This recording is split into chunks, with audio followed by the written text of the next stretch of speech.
하는 부분으로 다시 들어가겠습니다. 자, 고린도전서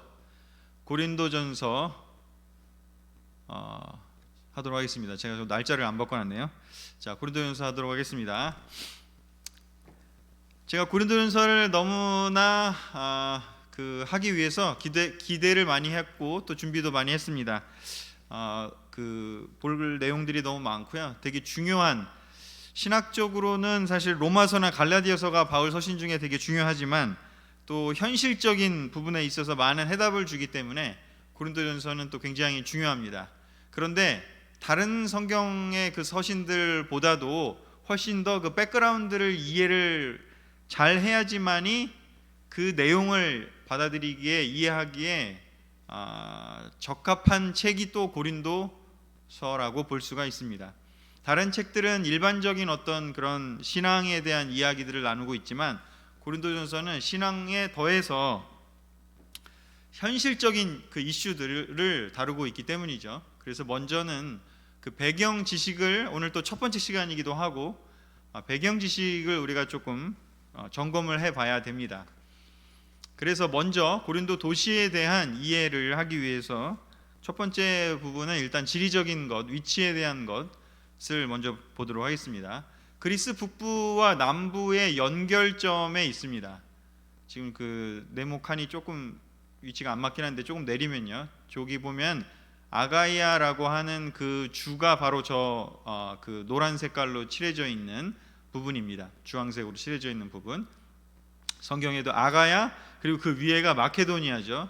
그리고 오른쪽 하단에 이렇게 배 타고 넘어오면 지금의 터키 지역인 그 지역이 바로 소아시아 지역, 아시아라고 성경에는 기록되어 있는 지역이 되겠습니다. 그래서 아가야 지역의 수도이기도 한 부분이 바로 고린도 지역입니다.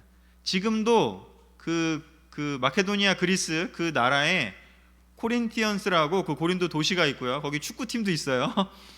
그래서 뭐 맨유나 뭐 리버풀 같은 그런 도시의 이름을 따서 코린티언스라는 축구팀도 있을 정도로 아직도 존재하는 도시이죠. 그대로.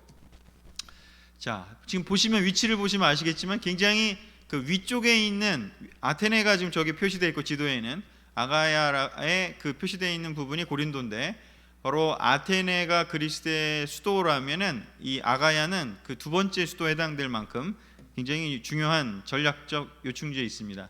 그리고 동쪽으로는 저기 보면은 그 오른쪽에 있는 바다와 왼쪽으로 들어가 있는 또 바다, 그 접경 지역에 있기 때문에 고린도가, 동쪽으로는 겐그레아 항구라고 하는 터키 쪽을 바라보는, 아시아 쪽을 바라보고 있는 그런 항구가 있고요. 그리고 북서쪽으로는 레카이움 항구라고 하는 또 항구가 있습니다. 한 도시에 두 개의 항구가 있는 거죠. 그래서 양쪽에 항구를 두고 있고 그 거리가 약 9km밖에 되지 않는다고 합니다. 9km. 그래서 굉장히 가까운 그 거리죠. 그래서 이 양쪽의 항구를 직선주로로 통과하면 9km만 이동을 시키면, 배를 이동시키든 물건을 이동시키든 이동을 하면 삥 돌아서 가야 할 길을 그냥 아주 편리하게 갈 수가 있죠. 그래서 뭐 수에즈 운하라든가 파나마 운하처럼 아주 거대한 대륙과 대륙 사이에 있는 어떤 그런 공간은 아니지만, 그럼에도 불구하고 이 지역을 삥 둘러서 가지 않고 바로 통과해서 갈 수 있도록 그 옛날에도 운하를 뚫지는 못했지만 배를 옮길 수 있는 그 포장 도로를 그 당시에도 만들었다라고 합니다. 디올 코스라는 이름으로 만들었다고 하는데 지금도 가보면 그 자리가 있다고 해요. 그래서 이렇게 빙글빙글 돌게 만들어서 거기에 배를 올려놓고 이렇게 밀어서 이동할 수 있는 그 길을 만들었다고 합니다.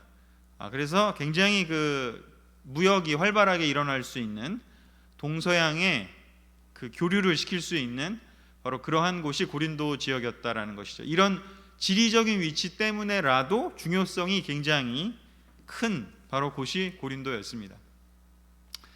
두 번째로 볼 것은 좀 역사에 대한 부분입니다. 고린도 지역을 우리가 좀 이해하기 위해서, 이 고린도 교회를 이해하기 위해서 고린도를 먼저 알아야 될 텐데, 이 도시에 대한 역사 부분은 어떤지 보면요, BC 146년에 원래는 마케도니아 지역의 스파르타 우리 그 영화 300 뭐 이런 데 나오는 것처럼 스파르타 뭐 이런 그 지역에 속해 있었는데 146년에 로마에 의해서 초토화가 됩니다. 그래서 완전 폐허가 됩니다. 그리스 알렉산더 대왕이 있었고 그 뒤에 이제 뭐 그런 그 어떤 세력을 누리던 시대가 있었지만 그 뒤에 로마가 부흥하면서 로마가 이 지역을 공격해서 아예 초토화를 시켜서 폐허가 됩니다. 그래서 약 한 150년, 100년 정도를 거의 폐허가 된 상태로 있다가 BC 44년경에 카이사르라고도 하고 우리는 이제 시저라고도 얘기하는 그 로마의 황제가 이 지역이 아까 봤지만 지역적으로 굉장히 중요한 도시잖아요. 그래서 BC 146년에는 그냥 그 그리스 지역만 쳐부수면 됐지만 100년이 지난 시간대에는 이제 오른쪽에 있는 그 터키 지역과 그다음에 그 아래에 있는 그 이집트 지역까지 이스라엘 이집트 지역까지를 더 전략적으로 공격을 해야 되기 때문에 이제 그냥 폐허로 놔둘 게 아니라 전략적으로 개발을 해야겠다라고 생각을 하게 된 거죠. 그래서 시저가 그곳을 전략적으로 재건을 하게 됩니다. 그리고 재건을 하면서 어떻게 하는지 여기 오른쪽 사진에 나오는 것처럼 이렇게 요새 성을 만듭니다. 그 군사적 그 공간으로 재탈바꿈을 하는 거죠. 그렇게 하면서 퇴역한 군인들을 이제 그곳에서 새로운 그런 어떤 터전으로 삼고 살 수 있도록 퇴역한 군인들을 거기에 보내게 됩니다. 현지 군인들뿐만 아니라 이제 퇴역한 군인들이 거기서 살 수 있도록 정착할 수 있도록 그래서 아시아 지역을 위한 교두보로 이 지역을 세웁니다. 그리고 퇴역한 군인들뿐만 아니라 로마에서 군인들도 가고 또 로마에서 해방되었는데 이제 로마에서 뭔가 자리 잡기에 좀 어려운 사람들이 이제 이 신도시가 개발되면 우리도 신도시로 많이 가고 싶어하는 것처럼 새 아파트 좋아하고 신도시가 좋아하는 것처럼 바로 이제 신도시가 세워졌기 때문에 고린도라는 지역에 그래서 로마 다음으로 이렇게 활발하게 뭔가 발전이 되고 있는 그런 도시라는 소문 때문에 이렇게 해방된 사람들이 많이 글로 가기도 했고 또 그 해방민들이 가면서 또 퇴역한 군인들이 가면서 노예들도 많이 이렇게 끌고 간 거죠. 일을 시켜야 되니까. 그래서 굉장히 다양한 계층의 사람들이 그곳에 이주해 왔다라는 것이죠. 정착민보다는 이렇게 이주민들이 많은 지역이었어요. 굉장히 국제적인 도시라고 볼 수가 있습니다. 그래서 이후에 이렇게 해서 개발이 되다 보니까 개발이 된 곳에 또 사람들이 몰려오고 또 몰려오고 이런 식으로 되다 보니까 또 아까 봤지만 이렇게 그 지리적으로 이렇게 무역이 왕래가 할 수 있기 때문에 무역 상인과 사업가들이 또 다수 참여하게 되었고 또 자원도 풍부했다라고 해요.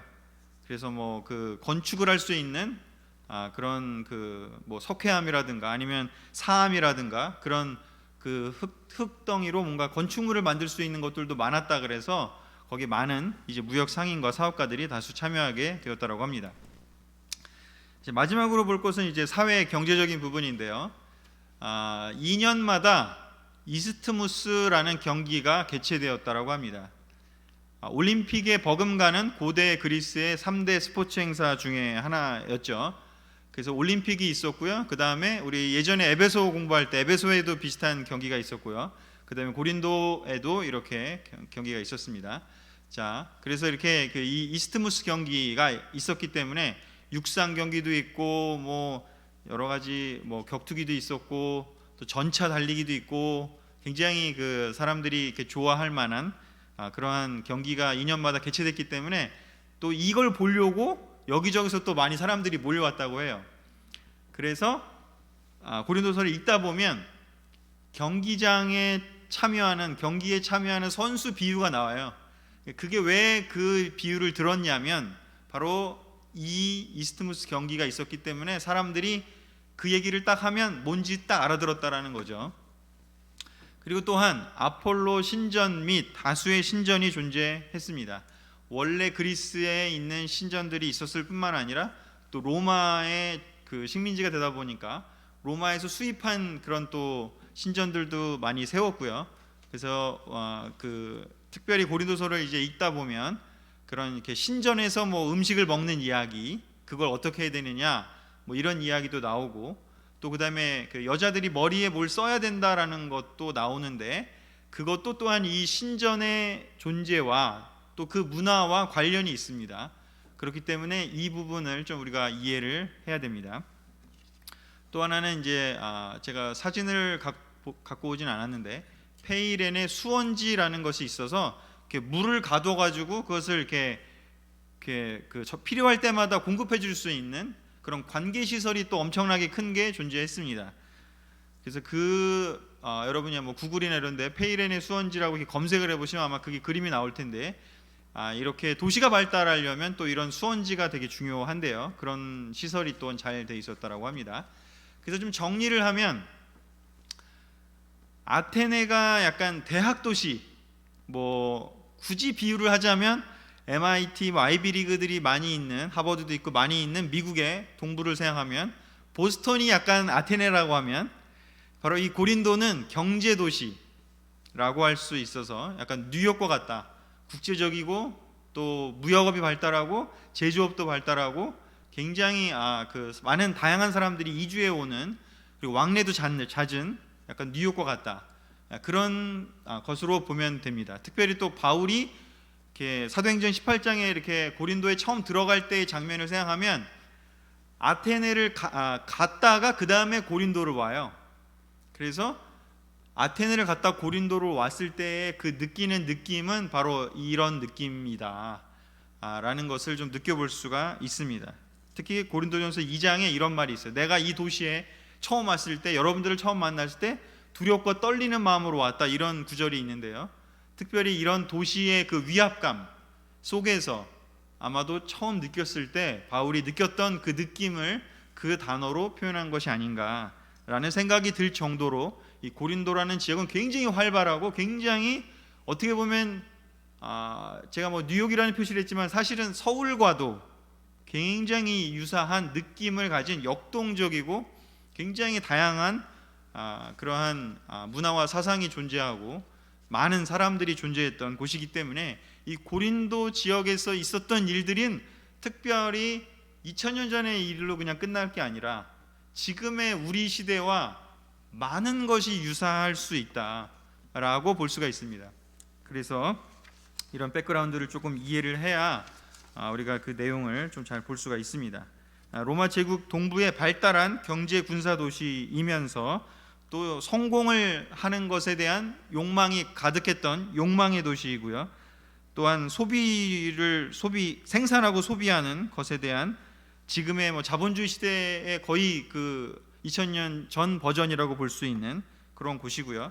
여러 신전들이 있으면서 성공을 어떤 신을 믿느냐에 따라 성공할 것이냐를 이렇게 그 사람들이 거의 내기를 하다시피 하는 그런 다원주의적인 곳이기도 했습니다.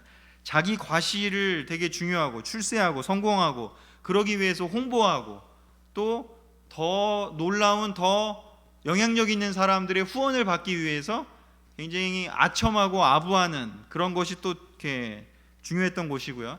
다른 사람들한테 이렇게 내가 성공해서 인정받기를 원하는, 그래서 이 고린도 지역에서 발굴된 고고학적 자료들을 보면 이렇게 몇 가지의 자료들이 나오는데, 나 누구누구는 내 돈을 들여서 이 비석을 세운다, 이런 표현들이 그 비석들에 다 써 있어요. 그것들을 보면 내 돈을 들여서 이 비석을 세운다라는 말에서도 보면 알 수 있겠지만, 이렇게 자기 자신을 이렇게 드러내고 홍보하고, 나 성공했어, 나 잘났어, 나 잘됐어, 나 인정해줘, 이런 분위기였다라는 것을 추정할 수가 있습니다. 요즘 시대랑 비슷하지 않나요? 요즘도 다 그렇게 하고 싶지 않아요? 성공했다는 걸 너무 보여주고 싶어하고, 뒤처지지 않았다는 걸 보여주고 싶어하고, 또 그렇게 되기를 인정을 추구하는 곳이죠. 그렇기 때문에 어떻게 보면 그런 문화가 이 고린도 교회에도 영향을 줄 수밖에 없었죠. 그곳에 사는 사람들이었으니까요. 그래서 어쩌면 우리의 모습과도 비슷할 수 있다는 것이죠. 자, 그러면 이제 좀 안으로 들어가 보도록 하겠습니다. 외적인 배경 지식이었다면 이제는 내적인 배경 지식을, 성경 내적인 배경 지식을 좀 보도록 하겠습니다. 고린도 교회의 시작을 우리가 알기 위해서는 사도행전 18장을 조금 잘 봐야 됩니다. 사도행전 18장을 좀 보면 1절부터 4절 그리고 8절부터 11절을 제가 적어왔는데요. 우리 같이 한번 읽어보도록 하겠습니다. 자, 시작. 그 후 바울은 아테네를 떠나 고린도로 갔다. 거기서 그는 본도에서 태어난 유대인 아굴라를 만났는데 그는 글라우디오 황제가 모든 유대인들에게 로마에서 떠나라고 명령했기 때문에 최근에 그의 아내 브리스길라와 함께 이탈리아에서 온 사람이었다. 바울은 그들의 직업이 자기처럼 천막을 만드는 일이었으므로 그들과 함께 머물면서 일하였다. 바울은 안식일마다 회당에서 토론하며 유대인들과 그리스 사람들을 설득시키려고 하였다. 회당장 그리스보와 자기의 온 집안 식구와 함께 주님을 믿었고 바울의 설교를 들은 다른 많은 고린도 사람들도 믿고 세례를 받았다. 주님께서 어느 날 밤 환상 중에 바울에게 이렇게 말씀하셨다. 너는 두려워하지 말고 계속 말하라. 침묵을 지키지 말아라. 내가 너와 함께 하였으니 아무도 너를 해치지 못할 것이다. 이 도시에는 내 백성이 많이 있다. 바울은 거기서 1년 6개월 동안 머물면서 그들에게 하나님의 말씀을 가르쳤다. 자, 이거 보면은 바울이 아테네를 떠나서 바로 고린도로 이동하는 모습이 나옵니다. 그리고 여기에서 우리가 예전에도 봤다시피 누구를 만나냐면 브리스길라와 아굴라와 브리스길라 부부를 만나게 됩니다. 이들 또한 이렇게 원래는 그 로마에 있던 사람인데 이제 고린도로 오게 되었죠. 아굴라와 브리스길라 부부는 로마에서도 이 천막 만드는 일을 통해서 상당한 부를 축적했던 것으로 보입니다. 영화 바울에 봐도 그 브리스길라 아굴라 브리스길라의 집에 굉장히 많은 사람들이 이렇게 모일 수 있을 정도로 좀 부유한 곳이었어요. 그래서 우리가 알 수 있는 것은 천막 만드는 일이라고 생각할 때 이게 되게 어떤 일인지 우리가 느낌이 안 오지만 그 당시에 이렇게 천막 만드는 것은 가죽을 다루는 일을 하는 것이었고요. 또 군사적으로 천막이 많이 필요한 것이죠. 그렇기 때문에 굉장히 그냥 이렇게 별 볼 일 없는 직업이 아니라 굉장히 돈을 많이 벌 수 있는 직업이었고 그 또한 이렇게 가죽 수세공업과 연관이 돼 있어서 또 여러 가지로 확장이 가능한 직업이었습니다. 바울도 로마 시민권을 얻은 것은 학자들이 추정하기로는 그의 부모님이 원래 유대인이었지만 이 천막 만드는 일을 하면서 군부대에 납품을 하면서 돈을 많이 벌고 그것으로 인해서 로마 시민권을 획득했을 것으로 그렇게 얘기를 하고 있습니다. 그 정도로 이 천막 만드는 일은 사업으로 굉장히 유망한 곳이었죠. 글라우디오스 황제가 이렇게 유대인들을 떠나라고 했어요. 하도 그 로마 지역 내에서 좀 그 시끌시끌했기 때문에 떠나라고 했고, 그때 이 아굴라 브리스길라가 생각한 곳, 가장 유망한 곳이 어딜까 생각했을 때 로마 다음은 어디냐? 고린도라는 것이죠. 그래서 고린도로 온 겁니다. 그래서 이 고린도로 그들이 왔을 때 공교롭게도 여기에 딱 바울이 이 타이밍에 오게 된 것이죠.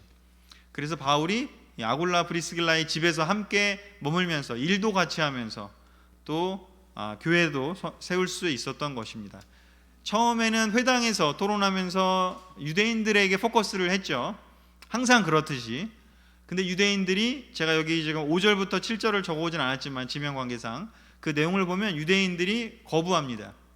그래서 그 결과로 옆에 또 이동을 하면서 거기에 있는 이제 유대인이 아닌 사람들에게 이제 말씀을 전했죠. 그래서 그 결과로 회당장이었던 그 회당에서 많은 유대인들은 바울을 거부했지만 회당장이었던 그리스보가 자기 식구들과 함께 세례를 받고요. 그 다음에 그 다음 회당장이었던 소스데네라는 사람 또한 세례를 받게 됩니다. 특별히 그 소스데네는 또 바울의 그 책에도 등장하죠. 이름이 여기 1장 1절에 고린도전서 1장 1절에도 보면 바울과 믿음의 형제 소스데네는 이렇게 되면서 바울과 그 에베소에서 이 고린도에 편지를 보낼 때 바로 소스데네가 대피를 하는 것으로 우리가 또 볼 수 있는데요. 그만큼 여기서 이렇게 성과를 얻게 됩니다. 그리고 특별히 다른 데살로니가나 베레아나 아테네나 아니면 에베소나 이런 데에서는 주님께서 환상 중에 바울한테 이런 얘기를 한 게 거의 없어요. 마케도니아로 가지 못하게 한다 이런 건 있지만, 근데 여기서는 뭐라고 얘기하시는지, 너는 두려워하지 말고 계속 말하라. 침묵을 지키지 말아라. 내가 너와 함께 있으니 아무도 너를 해치지 못할 것이다. 이 도시에는 내 백성이 많다. 이 말을 하셨다라고 누가는 기록을 남겼습니다. 왜 남겼을까요? 이 말을 왜 하나님은 특별히 바울한테 했고 또 누가는 왜 기록에 남겼을까요?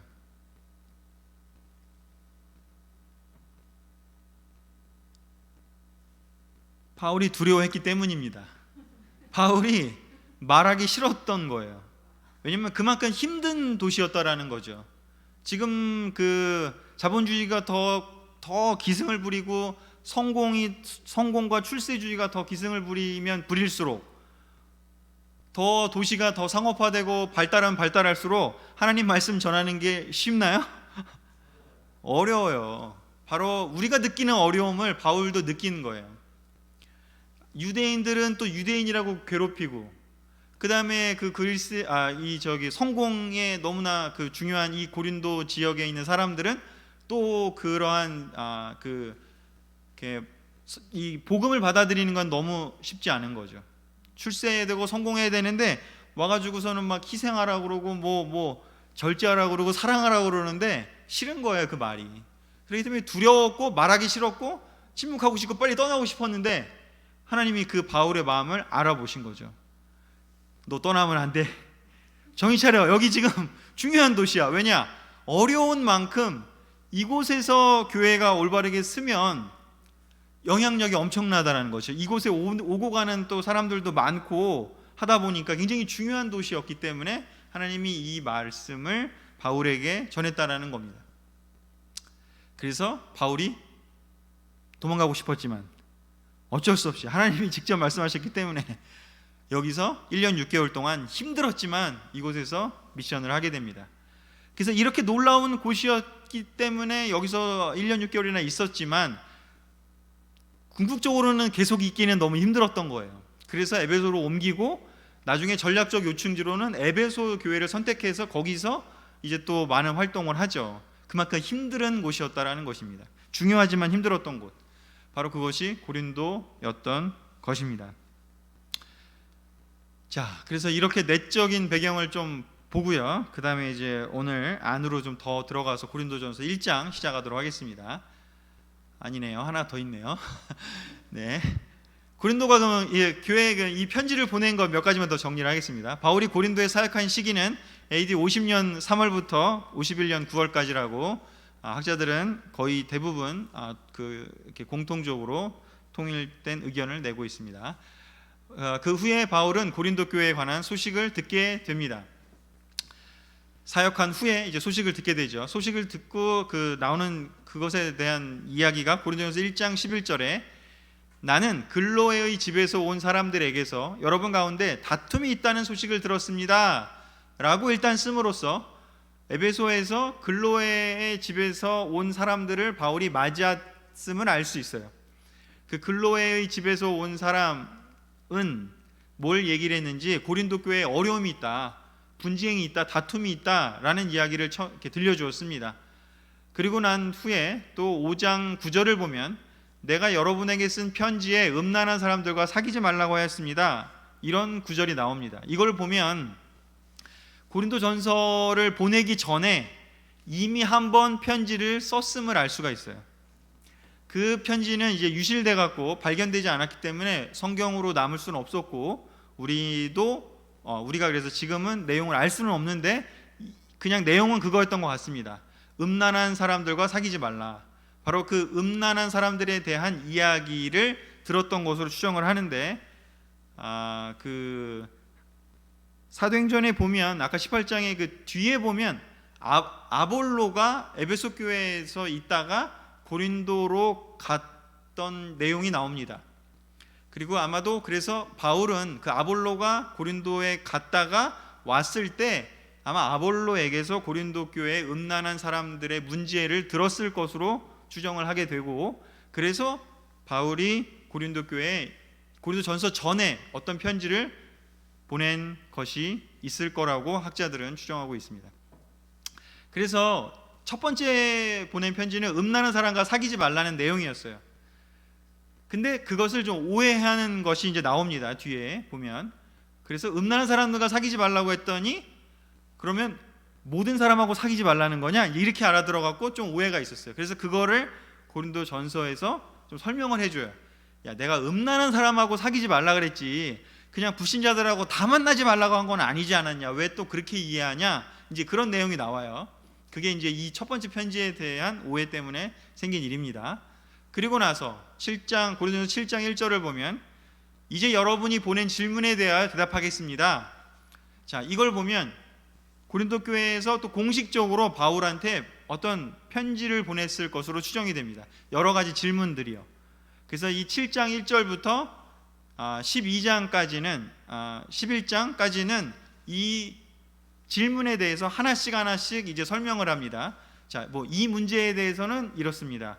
이 문제에 대해서는 이렇습니다. 뭐 이런 식으로 나와요. 그게 어떤 그 보낸 편지에 대한 이야기인 것이죠. 그 다음에 16장 17절, 고린도전서 16장 17절 마지막을 보면 스데바나와 브드나고와 아가이고가 와서 기쁩니다. 그들은 여러분이 못다한 것을 보충해 주었습니다. 그들이 나와 여러분의 마음을 시원하게 하였으니 그런 사람들에게 고맙게 생각하십시오. 이렇게 나옵니다. 자, 그래서 고린도전서 마지막 장인 이 16장 17절에 보면 스데바나와 부드나고와 아가이고라는 세 명의 사람이 고린도 교회의 멤버였는데 에베소로 넘어오면서 방문을 해보면서 그 바울의 마음을 시원하게 줬다 이렇게 표현하고 있어요. 그래서 아마 이 고린도 옛날에는 서신을 하나 쓸 때 그냥 바로 써서 보낸 게 아니라 좀 시간을 두고 썼다라고 추정을 하는데 앞장 내용들을 쭉 쓰고 있을 마지막 장 때에 이 세 명이 와서 앞장의 내용들이 되게 지금 진지하고 무겁고 막 걱정하고 막 이런 내용이잖아요. 근데 이 세 명이 와서 내가 생각한 것보다는 그렇게 생각하지는 않고 좀 잘 되고 있구나, 그것을 느끼게 해주는 이야기를 해줘서 마음이 좀 시원해졌다, 그런 표현을 하고 있는 것입니다. 자, 그렇게 하고 이 고린도전서를 이제 보내게 되죠. 그리고 난 다음에 이제 또 어떤 변화가 있고 그리고 난 후에 이제 고린도 후서를 또 쓰게 됩니다. 자, 이렇게 좀 내적인 지식을 이해하면 될 것 같고요. 자, 오늘은 그래서 1장 1절에서 9절까지만 좀 같이 나누려고 합니다. 1장 1절에서 9절, 그 중에 세 가지 포인트만 좀 나누려고 합니다. 자, 첫 번째, 우리는 하나님의 뜻에 따라서 형제자매가 되었다라는 그 포인트를 바울이 이야기하고 있습니다. 1장 1절부터 1장 4절까지를 우리 같이 읽겠습니다. 시작. 하나님의 뜻에 따라 그리스도 예수님의 사도로 부르심을 받은 나 바울과 믿음의 형제 소스데네는 하나님 우리 아버지와 주 예수 그리스도의 은혜와 평안이 함께하기를 기도합니다. 나는 그리스도 예수님을 통해 여러분에게 은혜를 주신 하나님께 늘 감사하고 있습니다. 아멘. 사역할 때 성공하는, 사역할 때 뭔가 사람들의 그런 기적이 벌어지는, 세례받고 구원받는 기적을 경험했음에도 불구하고 고린도에서 사역하는 것은 힘든 일이었습니다. 그리고 그곳을 1년 반 동안 하나님의 뜻에 의해서 거기서 사역을 한 후에 에베소로 옮겼습니다. 그리고 들리는 소식은 분쟁이 있다, 음행이 있다, 또 여러 가지 어떤 그런 갈등이 있다, 이런 이야기를 들었습니다. 마음이 쉽지는 않았을 것 같아요. 그래서 그런 어려운 그리고 또한 바울에 대해서 또 공격하는 사람들도 있었어요. 심지어는 바울이 무슨 사도냐, 차라리 아볼로를 보내라, 저번에 왔던 아볼로를 다시 보내라, 뭐 이런 사람들도 있었어요. 우리는 바울보다는 아볼로가 좋다, 뭐 이런 사람들이 있을 정도였어요. 그래서 자기를 적대시하고 또 모든 여러 가지 문제가 있는 그 교회에 편지를 보내는 첫 번째 바울이 무엇을 쓸까 굉장히 고민을 많이 했을 겁니다. 그 바울이 첫 번째로 쓴 것은 무엇인지, 하나님의 뜻에 따라 내가 사도가 되었고 또한 우리가 형제 자매가 되었다, 그것을 사람들에게 이야기하고 있는 것이죠. 하나님의 뜻에 따라서 우리가 만난 것을 잊어버리면요, 우리의 모임은 세상의 모임과 별 차이가 없습니다. 그렇지 않습니까? 어쩌면 세상의 모임보다 못할지도 몰라요. 세상의 모임은 동호회 모임도 많고, 그렇죠? 취미가 맞는 사람들끼리 자전거를 타고 모르는 사람들하고 재밌게 여기저기 타러 다닐 수도 있고요. 또 운동도 할 수 있고요. 또 뭐 취미 생활도 할 수 있고, 또 그리고 그냥 만나서 또 재밌게 놀다가 헤어질 수도 있고, 얼마나 그렇게 가고 싶으면 가고 안 가고 싶으면 안 갈 수 있고 여러 가지가 있겠죠. 그러나 우리는 하나님의 뜻에 따라 형제 자매가 되었고 공동체를 이루었습니다. 그렇기 때문에 우리가 여기에 존재하는 그 근원이 그냥 우리의 친목을 위해서 존재하는 게 아니다. 그냥 우리들의 어떤 잘 먹고 잘 살고 성공만을 위해서 모인 게 아니다. 그것을 반드시 기억해야만 그 다음 이야기를 할 수 있다라는 것이죠. 하나님의 뜻에 따라서 여기에 모인 우리 형준이가, 우리 현민이가, 태경이가, 여기에 모인 우리 삼촌 이모들과 우리가 형제라는 이름으로 서로 허그하고 서로 교제를 나눌 수 있는 것은 하나님의 뜻에 따라 된 거지, 그냥 뭐 우리가 인간적인 관계에 된 것이 아니라는 것이죠. 우리가 이 부분을 너무나, 바울이 이 얘기하는 이 부분을 또한 우리 또한 잘 기억해야 합니다. 나는, 그리고 하나님 우리 아버지와 주 예수 그리스도의 은혜와 평안이 함께하기를 또 원한다고 이야기를 합니다. 그냥 여러분이 그렇게 살고 있는 그 지역에서 아폴로 신전에서, 또 제우스 신전에서, 또 아테미 여신에서 신전에서 그런 세상에 있는 우상들이 주는 평안이 아니라, 세상의 성공이 주는 평안이 아니라 하나님 아버지 예수 그리스도께서 주시는 은혜와 평안이 우리가 바라는 것임을 또한 이야기하고 있습니다. 그리고 또한 예수 그리스도를 통해서 하나님께서 우리에게 주신 그 은혜에 대해서 감사한다라고 이야기를 하고 있습니다. 바로 믿음의 근본에 대해서 바울은 지적을 하고 있는 것이. 그리고 나서 5절에서 7절 두 번째 읽도록 하겠습니다. 시작. 이것은 여러분이 그리스도 안에서 말과 지식을 포함하여 모든 일에 풍성한 복을 받았기 때문입니다. 그래서 여러분은 그리스도에 대하여 증거한 말씀을 굳게 믿고 모든 영적인 축복을 누리면서 다시 오실 우리 주 예수 그리스도를 기다리고 있습니다. 그리고 이어서 바울은 두 번째 근본에 대해서 이야기를 하고 있습니다. 그것은 무엇인지, 그리스도 안에서, 그리스도를 통해서, through Jesus, 그리스도를 통해서, 그리스도 안에서 말과 지식을 포함하여 모든 일에 풍성한 복을 받았다라고 이야기를 하고 있습니다. 아까도 배경을 이야기했지만 고린도는 굉장히 잘 사는 지역이었고 야망이 넘치는 곳이고, 노예들도 조금만 더 성공하고 돈을 벌면 해방을 누릴 수 있는, 자유인이 될 수 있는 그런 가능성의 도시였습니다. 예전에 뭐 아메리칸 드림처럼 이곳에서는 좀만 열심히 노력하고 성공하면 계급에 올라갈 수 있고 또 자유인이 될 수 있는 그런 곳이었어요. 그래서 말과 지식이 막 엄청 많았던 곳이에요. 장사하는, 상업이 발달한 곳은 말이 많아요. 왜냐하면 물건도 팔아야 되고 뭔가 자기를 홍보해야 되고 그러기 때문에. 그래서 말과 지식이 많은 그 도시였습니다. 그 외에 물질적으로도 풍요했고 뭔가 여러 가지 뭔가 아까 보셨다시피 체육 경기도 있고 문화적으로도 뭔가 볼거리도 많아요. 그런 곳에 모든 것들이 있는데 그 모든 풍성한 복이 그냥 고린도 사람들이 생각하는 것처럼 우리가 다 이룬 거야, 그것이 아니라 바울이 이야기하는 건 무엇이죠? 그리스도 안에서, 그리스도를 통해서 우리는 이것들을 누리고 있는 것이고, 우리가 누리는 것은 세상에서 누리는 그런 축복과는 차원이 다른 영적인 축복이다, 그 이야기를 하고 있는 겁니다. 그리스도인으로서 우리 또한, 지금 이 시대를 살아가는 우리 또한 우리가 정말 누리는 것이 영적인 축복이고, 그 영적인 축복이 얼마나 소중하고 얼마나 값지고 얼마나 귀한 것인지를 아는 사람은 이 제자 삶이 지루할 틈이 없고요, 너무 재밌고요. 그리고 또한 형제자매들과 교제하고 같이 티타임 보내고 뭔가 펀타임 보내고 만나는 게 너무 익사이팅합니다. 교회 가는 것도 너무나 흥분되고요. 너무 기쁜 일이죠.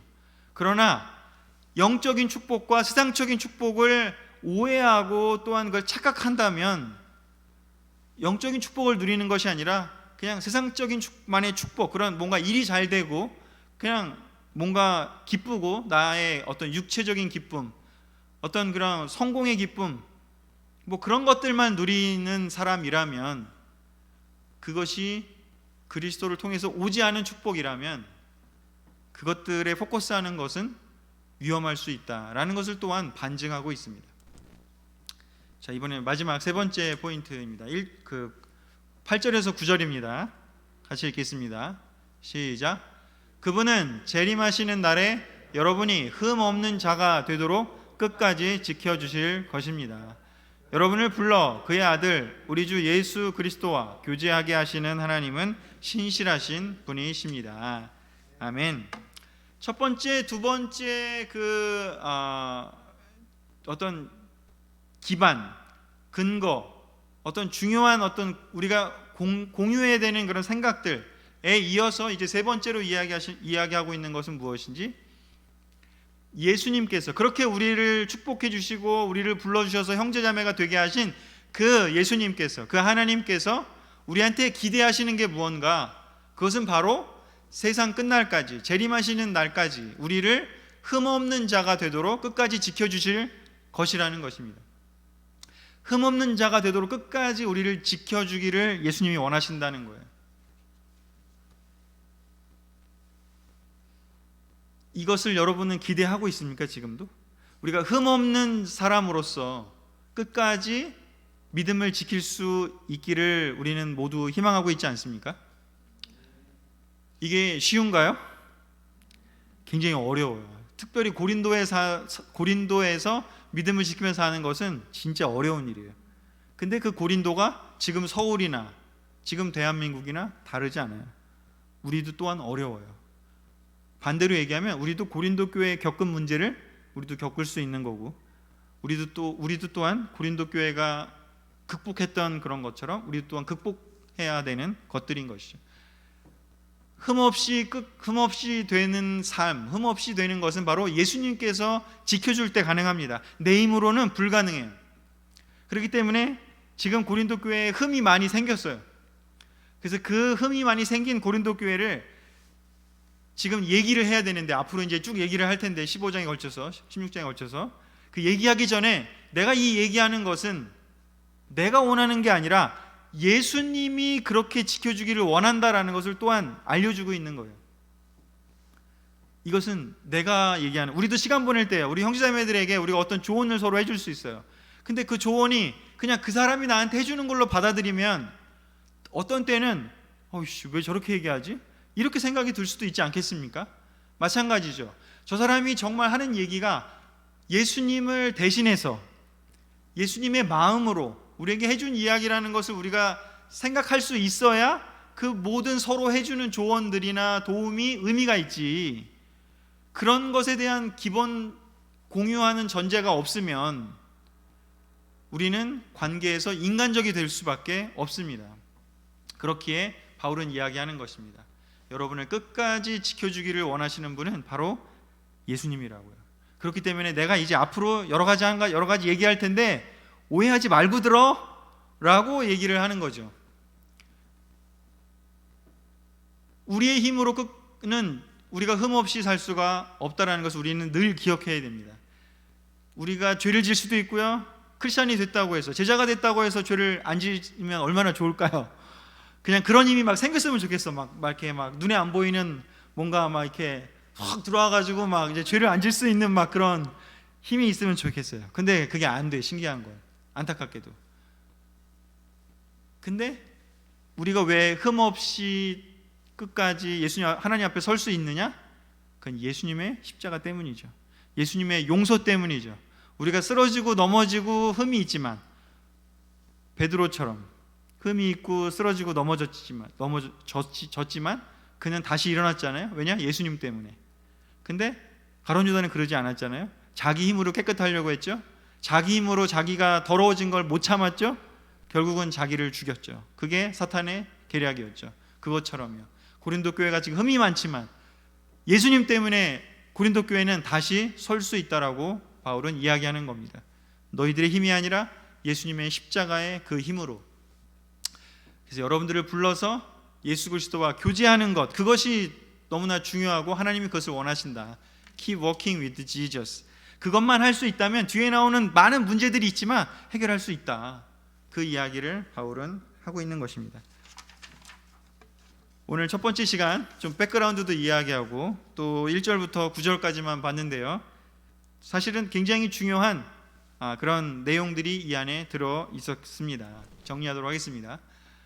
스타트 포인트, 시작점. 우리는 하나님의 뜻에 따라서, 우리의 뜻이 아니라 하나님의 뜻에 따라서 형제자매가 되었음을 기억해야 합니다. 두 번째요, 우리가 받은 풍성한 복은 인간적인 축복이 아니라, 세상적인 축복이 아니라 영적인 차원의 축복임을 기억해야 되고요.